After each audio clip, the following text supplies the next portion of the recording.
Bismillahirrahmanirrahim. Assalamualaikum warahmatullahi wabarakatuh. Saya Dimas Ramadan dengan NIM D1BNL 20190 asal Prodi Agribisnis Fakultas Pertanian Universitas Jambi Negeri angkatan tahun 2020. Pada video kali ini, izinkan saya memaparkan sebuah presentasi makalah yaitu mengenai pembangunan pertanian di Indonesia pada mata kuliah Ekonomi Pertanian. Yaitu didahulukan dengan bab pertama, adapun latar belakang masalah atau mengenai pertanian di Indonesia. Pertanian di Indonesia sedang berada di persimpangan jalan sebagai penunjang kehidupan berjuta-juta masyarakat Indonesia. Sektor pertanian memerlukan pertumbuhan ekonomi yang kukuh dan pesat. Sektor ini juga perlu menjadi salah satu komponen utama dalam program dan strategi pemerintah untuk mengentaskan kemiskinan. Di masa lampau, pertanian Indonesia telah mencapai hasil yang baik dan memberikan kontribusi penting dalam pertumbuhan ekonomi Indonesia, termasuk menciptakan lapangan pekerjaan dan mengurangi kemiskinan secara drastis. Hal ini dicapai dengan memusatkan perhatian pada bahan-bahan pokok seperti beras, jagung, gula, dan kacang kedelai. Akan tetapi, dengan adanya penurunan tajam dalam hasil produktivitas panen dari hampir seluruh jenis bahan pokok, ditambah mayoritas petani yang bekerja di sawah kurang dari setengah hektar, aktivitas pertanian kehilangan potensi untuk menciptakan tambahan lapangan pekerjaan dan peningkatan penghasilan. Walaupun telah ada pergeseran menuju bentuk pertanian dengan nilai tambah yang tinggi, pengaruh diversifikasi tetap terbatas hanya pada daerah dan komoditas tertentu. Di dalam setiap subsektor, pengalaman negara tetangga menekankan pentingnya dukungan dalam proses pergeseran tersebut.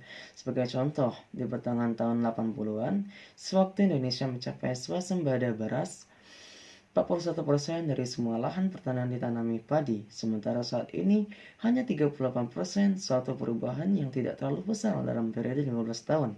Sebaliknya, penanaman padi dari total panen di Malaysia berkurang setengah dari 25% di tahun 1972 menjadi 13% di tahun 1998.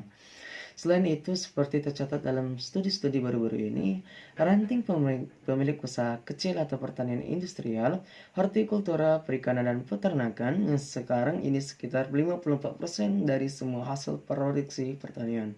Kemungkinan besar akan berkembang menjadi 80% dari pertumbuhan hasil agraris di masa yang akan datang. Panen beras dapat memegang peranan penting dengan nilai sekitar 29%, dan dari nilai panen agraris tersebut, meskipun disertai dengan tingkat pertumbuhan hasil yang tinggi, panen beras tidak akan dapat mencapai lebih dari 10% dari peningkatan pertumbuhan hasil. Pada pemateri bab kedua, yaitu pembahasan masalah yang yaitu peranan sektor pertanian. Pentingnya pertanian dalam pertumbuhan sebuah ekonomi yang didominasi oleh sektor pertanian. Pertumbuhan pertanian akan meningkatkan laju pertumbuhan pendapatan daerah bruto atau PDB. Peran sektor pertanian sangat diperlukan dalam upaya menurunkan kemiskinan. Data PBB menyatakan bahwa pada daerah pedesaan di negara berkembang terdapat sekitar 1 miliar penduduk dari 1 miliar penduduk dalam kemiskinan absolut. Bank Dunia mengatakan bahwa populasi, pertanian, dan environment adalah kunci untuk mengetahui masalah yang dihadapi di sub-Sahara di Afrika, yaitu daerah yang paling miskin di dunia. Pertumbuhan penduduk yang sangat cepat yang tidak diimbangi oleh teknik pertanian menyebabkan kekurangan. Hal ini juga menyebabkan degradasi tanah dan penurunan produksi dan konsumsi makanan per kapita. Selain membutuhkan sumber daya finansial, sektor pertanian juga memerlukan teknologi maju dan infrastruktur. Diskriminasi pemerintah terhadap sektor pertanian akan menghalangi keseluruhan pembangunan. Transformasi pertanian mengemukakan bahwa keberhasilan sektor pertanian bukan hanya alat bagi pembangunan, tetapi keberhasilan di sektor pertanian juga menjadi tujuan dari pembangunan. Pertanian dapat menjamin penyediaan kebutuhan miliaran penduduk di masa depan. Hal yang berhubungan dengan transformasi sektor pertanian, yaitu pertama, meningkatkan produktivitas pertanian. Yang kedua, penggunaan sumber daya yang dihasilkan untuk pembangunan di luar sektor pertanian. Yang ketiga, integrasi pertanian dengan ekonomi nasional melalui infrastruktur dan pasar. Salah satu karakteristik dalam pembangunan ekonomi adalah pergeseran jangka panjang populasi dan produksi dari sektor pertanian menjadi sektor industri dan sektor jasa. Hanya sebagian kecil masyarakat dalam negara industri yang hidup di sektor pertanian. Konsep strategi pembangunan berimbang atau balance growth, yaitu pembangunan di sektor pertanian dan sektor industri secara bersamaan merupakan tujuan pembangunan yang paling ideal. Pada kenyataannya, konsep strategi pembangunan berimbang tidak dapat dilakukan oleh negara berkembang. Hal ini dikarenakan sumber daya yang tidak mencakup untuk melakukan pembangunan di sektor pertanian maupun di sektor industri sekaligus. Kontribusi pertanian pada pembangunan pertanian memiliki kontribusi yang sangat besar kepada pembangunan. Kontribusi pertanian tersebut adalah pertama, bertujuan untuk meningkatkan persediaan makanan, yang kedua untuk mendapatkan dari ekspor, yang ketiga melakukan pertukaran tenaga kerja ke sektor industri, empat melakukan bentuk modal, yang kelima melakukan kebutuhan akan barang-barang pabrik. Dalam analisis kelas dari Kuznets tahun 1968, pertanian di LDHCS dapat dilakukan sebagai suatu sektor ekonomi yang sangat potensial dalam 4 bentuk kontribusinya terhadap pertumbuhan dan pengembangan ekonomi nasional, yaitu sebagai berikut. Yang pertama, ekspansi. Sektor-sektor ekonomi lain sangat tergantung pada produksi produk dari sektor pertanian. Bukan saja untuk suatu kelangsungan pertumbuhan suplai makanan mengikuti pertumbuhan penduduk. Yang kedua, karena biasa agraris yang sangat kuat dari ekonomi selama tahap awal proses pembangunan ekonomi. Ketiga, karena pentingnya pertanian secara relatif menurun dengan pertumbuhan dan pembangunan ekonomi. Keempat, sektor pertanian mampu berperan sebagai sumber penting bagi surplus neraca perdagangan atau neraca pembayaran. Yang pertama, pada bagian kontribusi produk dari pertanian dapat dilihat dari relasi antara pertumbuhan pangsa PDB dari sektor tersebut dengan pangsa awalnya dan laju pertumbuhan relatif dari produk-produk netro pertanian dan non-pertanian. Di dalam sistem ekonomi, terbuka besarnya kontribusi produk dari sektor pertanian, baik lewat pasar maupun lewat keterkaitan produk dengan sektor-sektor non-pertanian. Misalnya, industri manufaktur juga sangat dipengaruhi oleh kesiapan sektor itu sendiri dalam menghadapi persaingan dari luar atau tingkat daya saingnya. Yang kedua itu adalah kontribusi pasar. Negara agraris dengan proporsi populasi pertanian, petani dan keluarganya yang besar seperti Indonesia merupakan sumber yang sangat penting bagi pertumbuhan pasar domestik bagi sektor-sektor non-pertanian, khususnya industri non-manufaktur. Namun, peranan sektor pertanian lewat kontribusi pasar terhadap diversifikasi dan pertumbuhan output, dua faktor penting yang dapat dianggap sebagai persyaratan, yaitu pertama, dampak dari keterbukaan ekonomi di mana pasar domestik tidak hanya diisi oleh barang-barang buatan dalam negeri, tapi juga barang-barang impor. Yang kedua, jenis teknologi yang digunakan di sektor pertanian yang menambahkan tinggi rendahnya tingkat mekanisasi atau modernisasi dari sektor tersebut. Yang ketiga adalah kontribusi faktor-faktor produksi. Ada dua faktor produksi yang dapat dialihkan dari sektor pertanian ke sektor non-pertanian, tanpa harus mengurangi volume produksi produktivitas di sektor pertanian. Pertama adalah tenaga kerja dan kebiayaan modal. Yang keempat, kontribusi devisa. Sektor pertanian di suatu negara terhadap peningkatan devisa terjadi melalui peningkatan ekspor dan impor atau pengurangan impor negara tersebut untuk komoditi-komoditi pertanian. Bagian B yaitu ada apa sektor pertanian di Indonesia. Seiring dengan tradisi transformasi struktural, ini sekarang kita menghadapi berbagai permasalahan. Di sektor pertanian Indonesia mengalami beberapa permasalahan dalam meningkatkan jumlah produk dan produksi pangan, terutama di wilayah tradisional pertanian di Jawa dan luar Jawa. Hal ini karena semakin terbatasnya lahan yang dapat dipakai untuk bertani. Perkembangan penduduk yang semakin besar membuat kebutuhan lahan untuk tempat tinggal dan berbagai sarana pendukung kehidupan masyarakat juga bertambah. Perkembangan industri juga membuat pertanian beririgrasi teknik semakin berkurang. Sesuai dengan permasalahan aktual yang kita hadapi masa kini, kita akan mengalami kesulitan dalam memenuhi kebutuhan pangan di dalam negeri.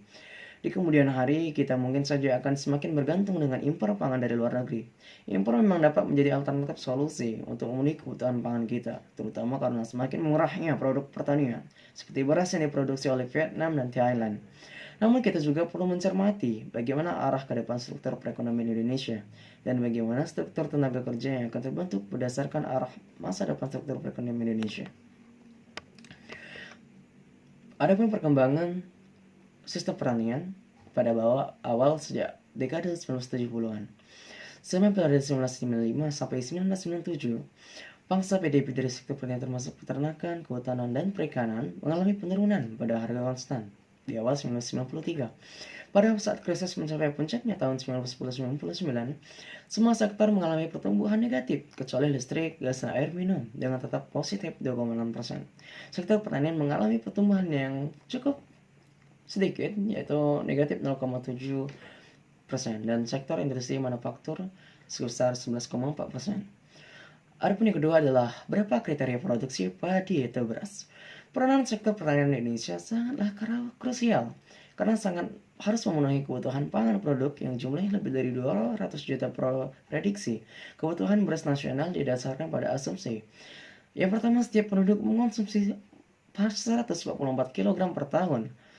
Seluruh penduduk mengonsumsi beras, Indonesia tetap dengan luas wilayah dan penduduk yang relatif sama. Artinya lepasnya provinsi kecil seperti Timur Timur tidak banyak berpengaruh dalam hitungan.